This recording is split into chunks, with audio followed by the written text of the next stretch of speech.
you failed at UCT. I failed. This high achiever, Absolutely. who knew what's on the line. Yes. Who had 4 or 5 distinctions coming out of high school. And you get accepted into UCT. You've got this fantastic bursary, full scholarship. When you get there, and it's the first time you write an economics test, and it's the first time you see a 35% in your life. I never knew who I was. I didn't have my own voice. And it just messed up my self-esteem. And yeah, that was the greatest possible feeling of failure. 702. The upside of failure. Sometimes failure is the foundation of greatest success stories. Ladies and gentlemen, I know her as Zamo, but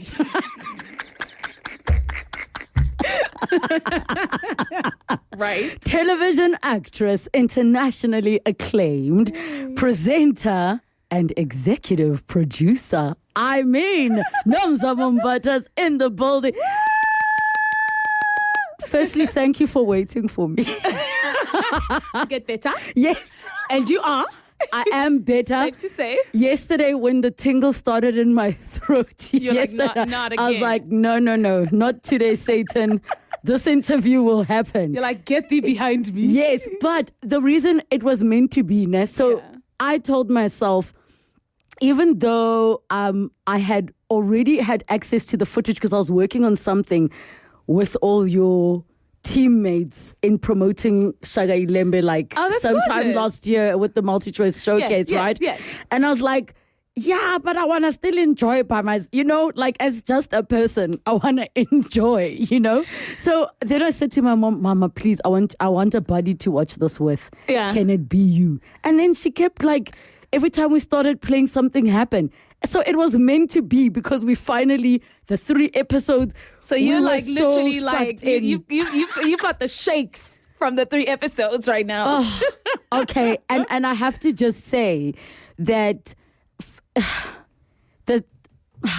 What? Dylan Lloyd, Shaylee, Masondo, the most phenomenal. Queen Mutlali. I mean, I the most know. amazing production. I mean, this is what Bomb does, This is right? it. But what I love is there is this thing, I don't know if it happened to you, that when you imagined back in the day and you imagined our ancestors, Sure. was it dull in color to you? What was Sure, the color sure, to you sure, sure. before Bomb said, here's the color and it's romantic That's it. and it's, That's it. I didn't imagine it being that beautiful, and they made our history beautiful. Yay. I love that because I think for me what speaks true to it is just there's a sense of pride. Everyone keeps asking me what are people saying? I'm like, there's just this sense of pride of almost this reality is man, there was more to battles. There was more to us than fetching water, by the river. There was, and that's what we wanted to portray. We wanted to portray a civilized society. And also just the fact that because our history was so difficult, Sure. we have forgotten the very basic human emotions that were 100%. happening in between, right? Absolutely. So yes, we all know about the wars that were happening at a certain time. Yeah. But you forget that these people had lives. Yes. They fell in love and they gossiped. And they also, so for me, the most favorite scene of yours, right? When the man you're Nandi's supposed to marry, right? And when I looked at your face, I said, that's Zamo. That's not Nandi's face. Because that's a face you'd do in real life. That is one of my favorite loves scenes. that. It's Because why in Jenna, Paul?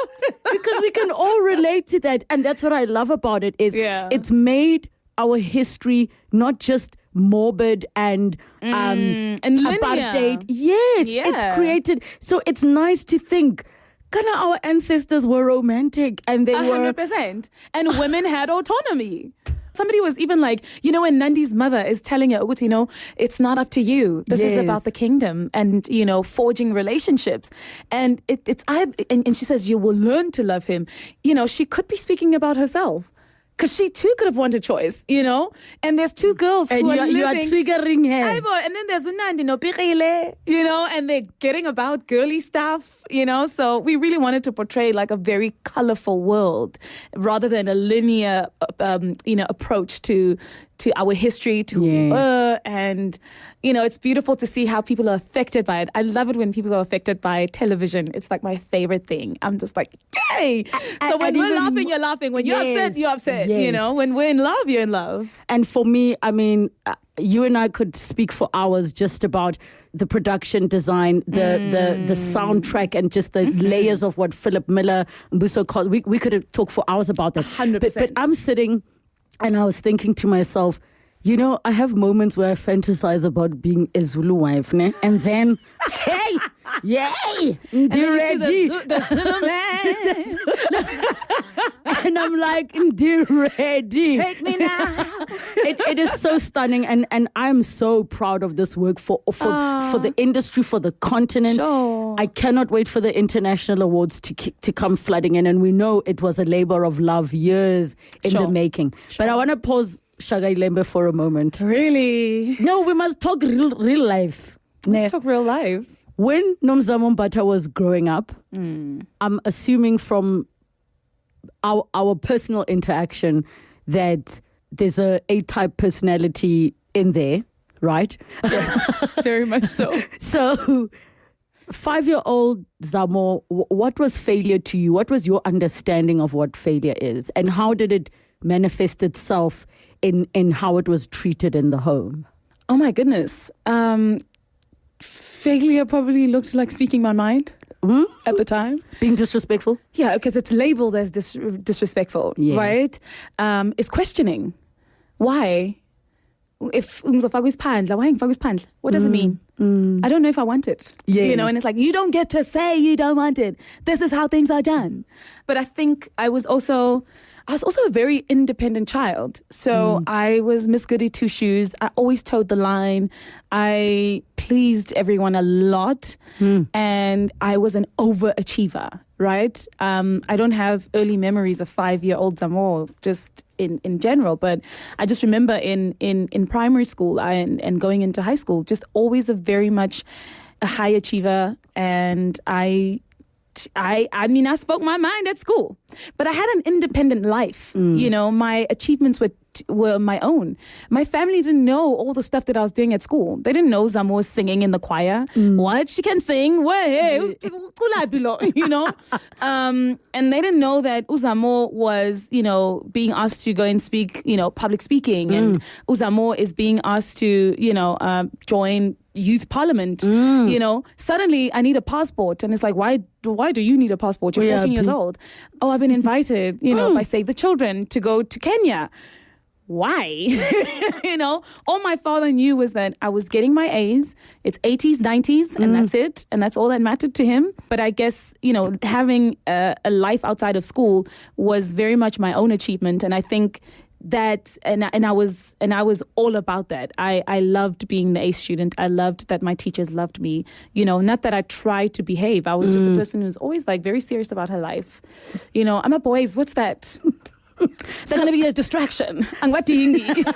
So, because I relate to you so much in that way, similar personality type. So, I recently, and we spoke about it on the show maybe 2 weeks ago. Oh, wow. After I stumbled upon some random video that was speaking about the relationship between high achievers and childhood trauma. And I was like, boom, boom, boom, boom, boom. So, when you think about that concept, is there something that stands out to you? Because much of our trauma is subconscious or even unconscious and we're not aware of it. Yeah. But are you yet at a place where you've been able to pinpoint the high achieving adult with whatever childhood trauma? Because they're like, those people who are like, I'm a high achiever, I'm a people pleaser, I never did anything wrong. What it was 90s. Yeah. Have you reached that point? And I asked that because there's a part of me that's like, I'm so scared if I just heal too much, then I'm just going to be blah. We need the edge of trauma. Somebody said, you're calling me traumatized? You mean hilarious? I'm hilarious. So I don't know if you've made that connection. Absolutely. Yeah. Absolutely. And I thank COVID because I got to reparent my inner child a lot. I think for me, it was just the absence of emotional support. I don't think I was emotionally supported as a child. I think I was loved. I think my father adored me, and all his friends still say that to this day, like, yo, Skuta, Nkosi yami. Every time he look phuzwa upiya, Skuta, Uzamo, my child, Uzamo, my child, you know. My mom worked far, and my mother and I's relationship was strengthened after my father's passing, because I was raised by my father and I was raised by my paternal grandmother. And because I'm being raised by my paternal grandmother, in the house, it's just me who's able to count the coins. How much money are we getting from pension? Okay, go. Let's put aside 300 randi, ufage in your petticoat drawer so that no one finds it, so that if there's, in case of an emergency, let's take 500 rand, we're doing the groceries. I'm writing the grocery list. This is like 10-year-old Zamo. I'm writing the grocery list, what's in the house, what's needed in the house. And I don't think, like, looking back now and having to, experience the trauma of losing people in my life and losing my father at 14 years old and being his primary caregiver as a 14-year-old, seeing your father's health dilapidate like that, and you being the person who's like, okay, we need these type of supplies from Discam. Okay, we need to buy that. Okay, Dad, don't worry, I got you. Being his nurse at the time. So those kinds of things, like just being thrust upon you as a child, are things that will affect you. Your childhood is stolen away. And then it's not stolen away because people are being malicious around you. It's because we're using what we have. It's all we know, right? It's all my grandmother can give at the time. That's all she knows, And so having to grow up as a very responsible child and being a child that is not a child. I'm a child when I'm told to toe the line, no dating, be a top achieving student, and we love you, and I'm adored, and I get everything. Mind you, I get everything, right? Because my father adores me. So even when he doesn't have a job, he's making sure I got stuff. But I'm exposed to it because I'm a very intuitive child. So I'm very aware. And so that was a very huge contributor to the person that I became. And the person that I am now, a lot of things that I have to heal from, I don't tell my friends when I've achieved something. I don't even think I tell the world when I've achieved something. It's like, well done, Nomzamo. And I'm like, oh yeah, oof, okay, you found out about that. That must be nice, right? And is that part of the...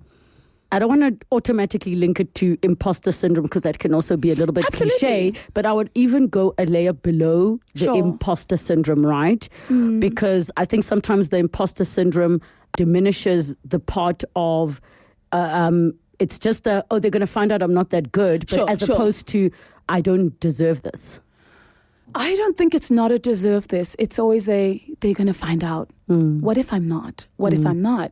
And that's because I'm always in my own head. And that's because I was never a child that was encouraged in that way. I wasn't encouraged in the sense of like, you're such a good speaker. You're so well-spoken and you are doing so good in school and you deserve to be loved because you're really smart. Like those are the things that I would probably say I was receiving from school and I was receiving from my teachers, but I wasn't receiving it from home. So as in the validation from the people that know the secret, intimate you was not coming, but it was coming from people that know a public version of you. Yeah. And the validation is not the same. No, it's not. Because even if Hollywood says we love Nomzamo, it still matters that mom must say or sister must say. But I don't live in that world, right? Of the... and I'll say this how. At home, I feel like they know my true sense. They know my heart, right? They know Zamo. They get to experience the kindness. I'm an open person. Like anything that they need, anything that everybody wants or needs or whatever, I'm forever there, And that's because I've always been of service. And that I think is my highest calling, just to being of service. And they continue to just love me. I think if there's anything, and I feel sorry for anyone who's a naysayer of mine who thinks that I'm going to feel like, oh, I am a terrible person. If you feel like I'm a terrible person because of one thing that I've said on social media, one thing that I've said in an interview, I feel sorry for that person because they don't even know that doesn't even affect me, because I am so loved. I am so cherished. I really am. And I get the purest love from my nieces and nephews. They don't have to do anything. And I always tell them like, oh, auntie, when I grow up one day, I'm going to buy you this. I'm going to buy. And I'm always like, you don't have to do anything for me. You need to know that the love and the provision that you get here from me is unconditional. You don't have to behave well for me to love you. You don't have to be a top achiever at school for me to love you, or to to cherish you. You don't have to grow up and be a rich person for me to love and adore you. I will just love and adore you for who you are. And I think that's freeing. Because and it's for us, it's beautiful. very performative. Growing up, it's performative. If I toe the line, if I achieve well, if I'm whatever, then I will continue to be loved. I won't get the silent treatment. I won't get, and I think that was part of it's very traumatic, and I think silent treatment is actually emotional abuse. No, it's not. You think it is. It is. It's emotional abuse. You want your child to not be okay. You want your child to know that they cannot find joy or find the lesson. Because it's withholding in affection. Absolutely. It's withholding not even affection, because so for me, silent treatment is a very, very big trigger for me. Sure. Like huge, right? Oh, so we're in the arena right now. No, like girl. We're in the arena right now. But what I've had to learn is, for some people, silence is their trauma response, right? Absolutely. And it doesn't in any way take away that you're now re-traumatizing me. Sure. But what I realized, this is so deep. Let's We're go. so going there. Go. What I realized, these wounds that we grow up with, and now we're the generation that has names for them. Absolutely. And we're the generation that is able to intellectualize and understand the concepts. Sure. Which comes with a burden, because now you look at this person who is hurting you with another level of sympathy.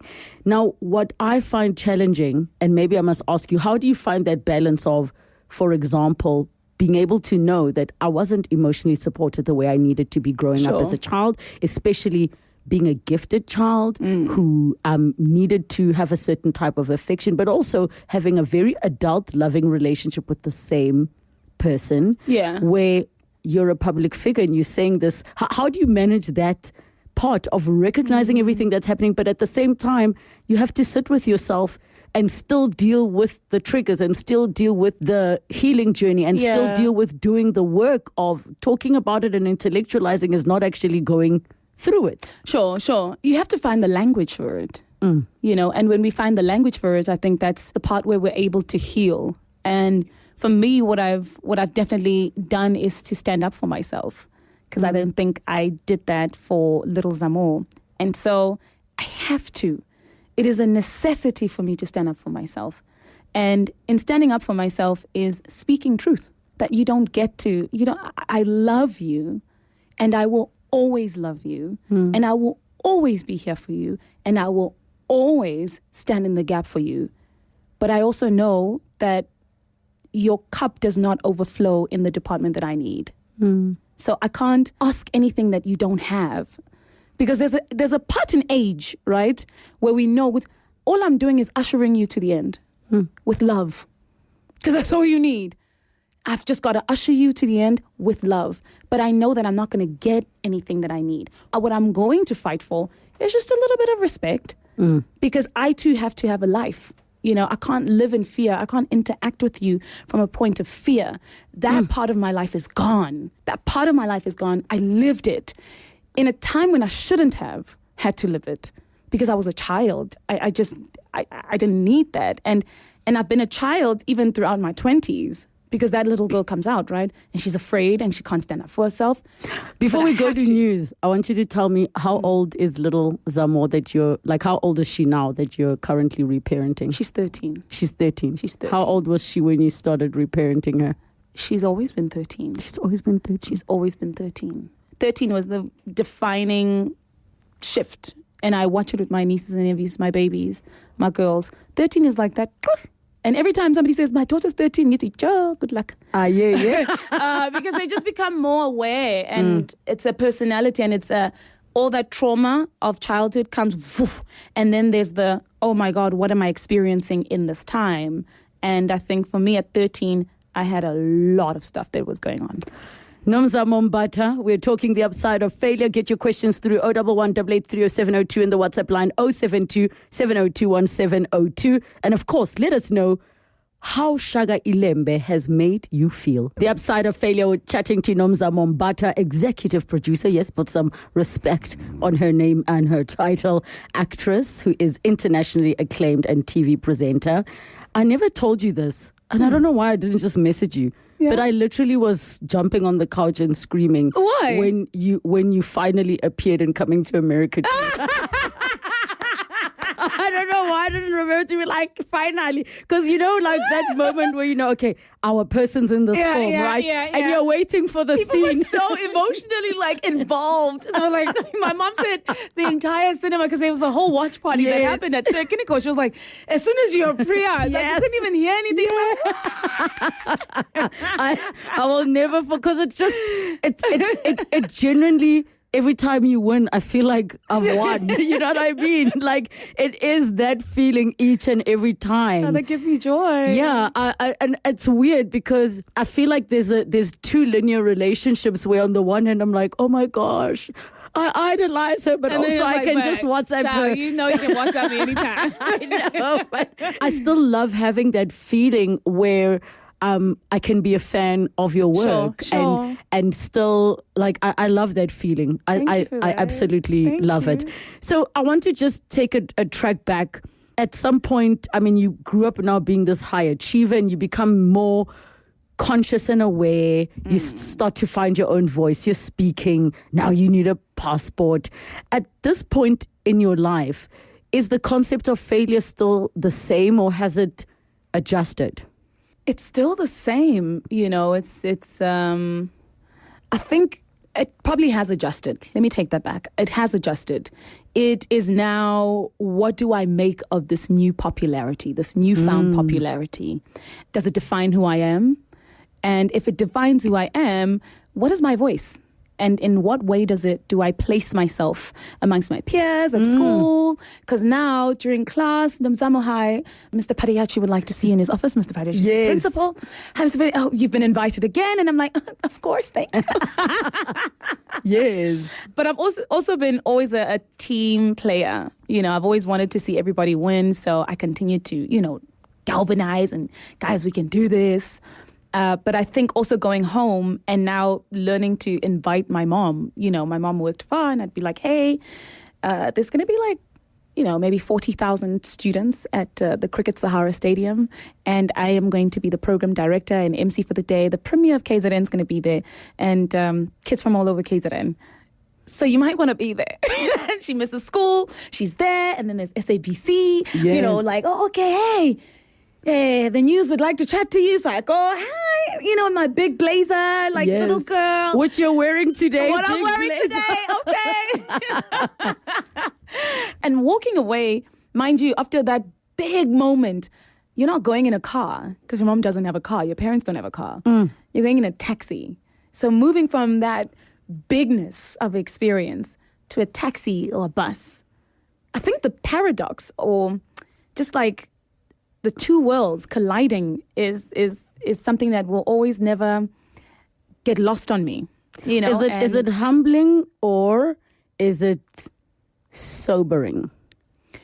That's a beautiful question. It's humbling. And I think I've always been able to navigate, and I continue to do that, to live the two, to always keep my feet on the ground, even in the stages that I occupy, even in the rooms that I occupy, even in the people that I know and have access to. But I'm still the same girl that you can put in a taxi. Obviously not now because but I'm still the same girl who's going to be home and serving abantu in the yard. Oh, what do you need? Oh, okay, sharp, no problem. Get cold drinking. I'm still the same girl who in Hollywood I can be invited to the biggest rooms and, these studios that you get invited to is like, oh my gosh. Yes. Ahmed, what? Maya Goldman and what? And then I'm still the same person who in my neighborhood, I'll still walk and get my matcha latte and walk back. And I think for me, it's important to always have that balance and always have that equal footing, to never forget who I am. There's always Nomzamo, but there's always Zamo. And it's the funniest thing when people introduce themselves. It's like, oh, hi, I'm so-and-so. And I'm like, hi, I'm Nomzamo. It's like, girl, please. But I think it's still an important thing to do. Absolutely, yes. Even if you're invited to speak somewhere and they are expecting you, to just step on stage and be like, yes, hello. hi. No, I'm like, hi, I'm Nomzamo. And it's like, duh, of course you are. But I think, I've always had that duality that I've always lived. And I think even when I got to UCT, I think UCT for me was a very tough period. The first year of UCT was extremely hard. Number one, I'm there on bursary, and I'm surrounded by kids whose parents are paying. Yeah. So you know that you have to perform. I have to perform to stay there, right? Because if I don't, then it gets taken away. Then there's the chance that I get to go back to Guamash. But I interact with kids who come from very, rich families and backgrounds and surnames that have a legacy to it. And we're all sitting in the dining hall and their English is much better than mine. I didn't even know I spoke different English. They'd be like, this one guy was like, why do you speak like that? This jock. Yeah, bro, why do you speak like that? And he was a jock, I guess. I think he went to Hilton or something. And I was like, how do I speak? I think I speak normal. And that's the first time where I'm like, oh, he's talking about dialect. Oh, okay. And it's the first time I've become insecure about how I speak. And you were never insecure. I've never been insecure. Yeah. I'm a speaker. I do this all the time, And but suddenly, UCT, though. I mean, it's the social game. You failed at UCT. I failed. This high achiever. Absolutely. Who knew what's on the line. Yes. What happened? Who had 4 or 5 distinctions coming out of high school. Everyone is happy for you. You are the duck scholar in grade 12. And you get accepted into UCT. You've got this fantastic bursary, full scholarship. And everyone is galvanized, ticket to your teachers buying you the ticket to travel to Cape Town, old bedding. Everyone is trying to, single bed. Okay, I think I have I'm a sheetie and I have a makavazi. Everyone has contributed to this dream, and you get there and it's the first time you write an economics test, and it's the first time you see a 35% in your life, and you're ashamed because everyone at home is calling, how's school? And you're like, it's great, and my grandmother's dying on the one side. So it was a very defining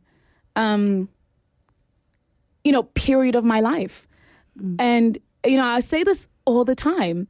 Outside of being in the business of believing myself, I've been in the business of saving my life for as long as I can remember. And the reason I know the 35% is such a big deal is because A-type personalities, our fail mark was not what was the standard. No. We didn't look at the class average. No. Fail is like, it's if it's not excellent, it's fail. Absolutely. So 35% is like, girl, you shouldn't have even shown up. The world is ending. And you shouldn't have shown up. Pretty much. Should have just marked absent. Or zero. Zero was better than this. And because we are so self-sufficient and so independent, we don't know how to ask for help. And for me, I've never been a person who asks for help. I've always told my teachers, I'll be like, we need a 90 for maths. We need a 90 for English. And it's like, you want the art? Let's go. Nomzamo, and I'm there. And in university, I think I was just very scared of my own voice. I was very insecure. It was also a very big space. It was tens of thousands of people. And I never knew who I was. I didn't have my own voice. I didn't know who I was. I wasn't even interested in applying to be student res, leadership. I wasn't trying to be an SRC.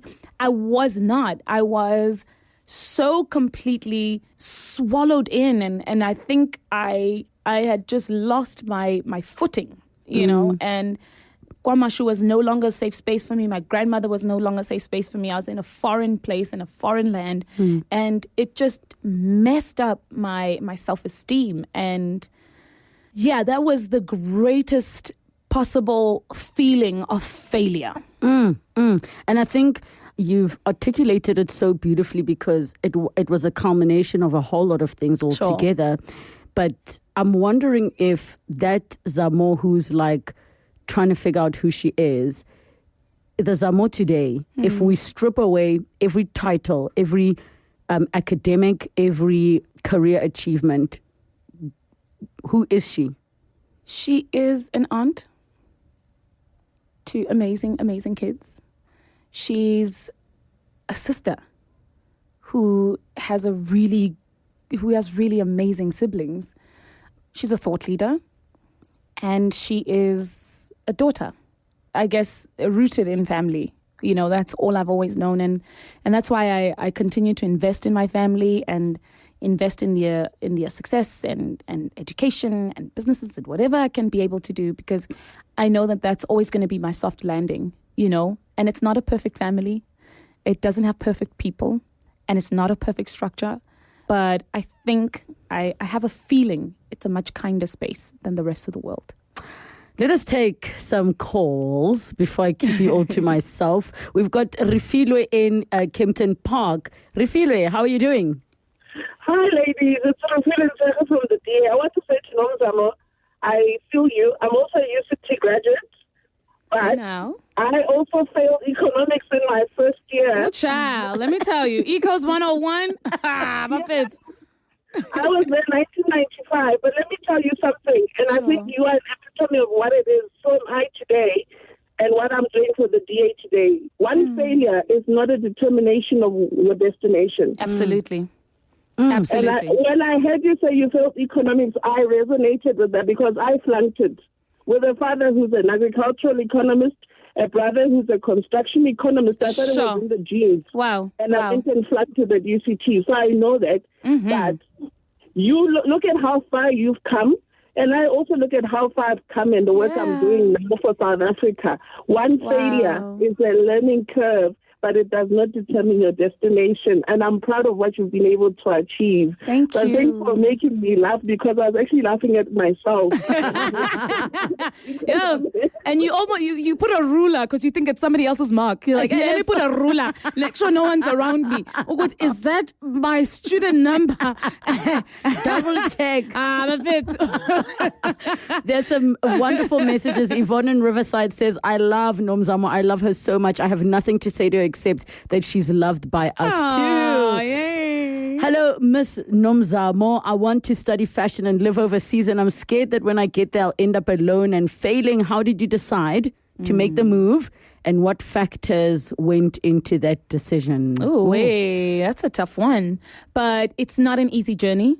I will say that. It takes a lot of financial assistance in terms of like your own investment in yourself. But don't call it a cost. It's a financial investment. It's an investment. It's not a cost. So save up as much money as you can. That's going to be your helping hand when you move, number one, because currency, when it Girl, do not convert. That's what they say. But then you buy the coffee and you're like, I can't not convert. It's 100 Rand for coffee. And then it's also a lot of emotional investment as well in yourself. So make sure you do a lot of checks, mental health checks on yourself, because it is a very lonely journey especially when you have to take that leap of faith. You know, it takes a lot of courage. It takes a lot of bravery. It's not easy, but it's not impossible. You can do it. I was thinking about Trevor Noah was speaking to Jay Shetty on his podcast, and he asked him, what to you is home? And Trevor said familiarity. Sure. And I think about the fact that people that take the plunge, even if it's like the best investment you're going to make, even if it becomes a Trevor Noah story, it's still a scary thing because you're not home. Absolutely. You're not. On a hard day, you can't just walk out and go to get the gota that tastes a certain way. No. So... And it's going to trigger a memory that makes you feel good and feel, at home. So, but it does pay off. It does pay off.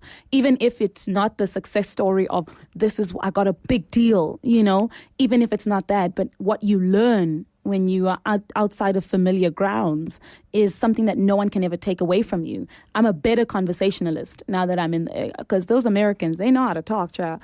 You will not be quiet. Even the way you said child, I'm like, she's been spending time in the ATL. You've been spending time. We've got Misiwe in Pretoria. Hi, go ahead.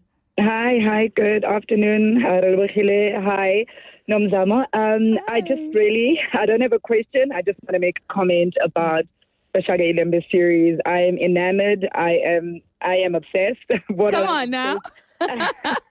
I just think it's beautiful how you've brought the whole series, just given it such a modern context. I think for a while we've had a point of reference that is, that is a bit outdated in mainstream media about Shaka and the story that's been told. So really big ups to Bomb Production. Wow. Everybody who's been involved in the project. It's just so beautiful. And I think you made reference to it earlier to say there is just so many elements and so many scenarios that are relatable with what Nandi's going through. That's it. Beautiful. Thank you. To watch. And I am glued. I am obsessed.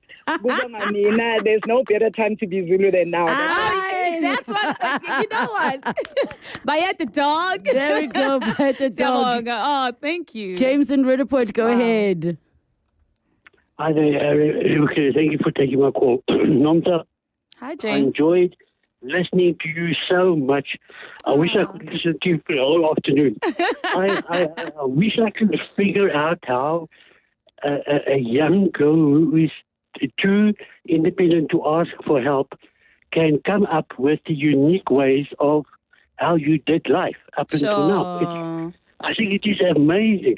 Wow. To just, I wish my daughter could hear this. This is so amazing. The things that you came up with in order to survive, to get to here.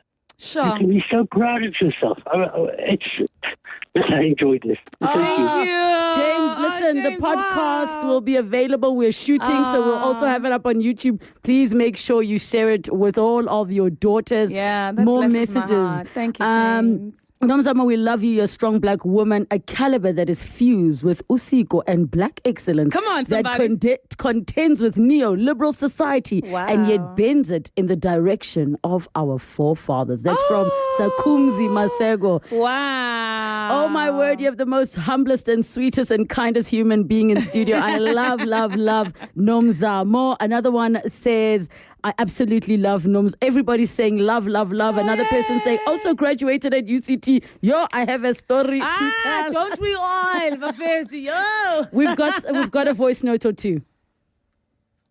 Yo, hi Relebu and team.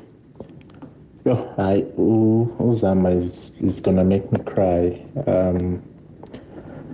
Can you talk about something a little lighter? Yo, sisters, you're making me cry. I love you unconditionally. We love you unconditionally. Cheers. Thank you, man. So, as we close up our conversation already, babes, you're the first 1 hour upside today. The rules bent for you today. You know that. Really? Yes. It felt like 2 minutes. So, what would you like to share with the listeners, Zamo, today in this moment, that you know for sure about failure that you think they should know? You've got to change the language in which you speak to yourself and about your life. It is imperative. Do it ASAP. When you use the wrong language, you end up in the wrong place, mentally and emotionally. I don't see failure. It's always a pivot. Always a pivot. I'm being pivoted. It's a pivot. It's a pivot. It's not failure. That's it. I love you. I love you. When can we watch Shaka Ilembe? Me, I'm binging. Please don't. Sunday at 8 p.m. And this Sunday is very heartbreaking. Because, oh, absolutely. It is an emotional roller coaster this Sunday. It is the most eventful episode that you do not want to miss. It speaks about the plight of the woman right now. And I was very cognizant of the voice that I wanted Nandi to have in this particular episode. And it is heartbreaking on so many levels. You don't want to miss it. Ladies and gentlemen, Nomzamo Mbatha. 702. The upside of failure. Sometimes failure is the foundation of greatest success stories.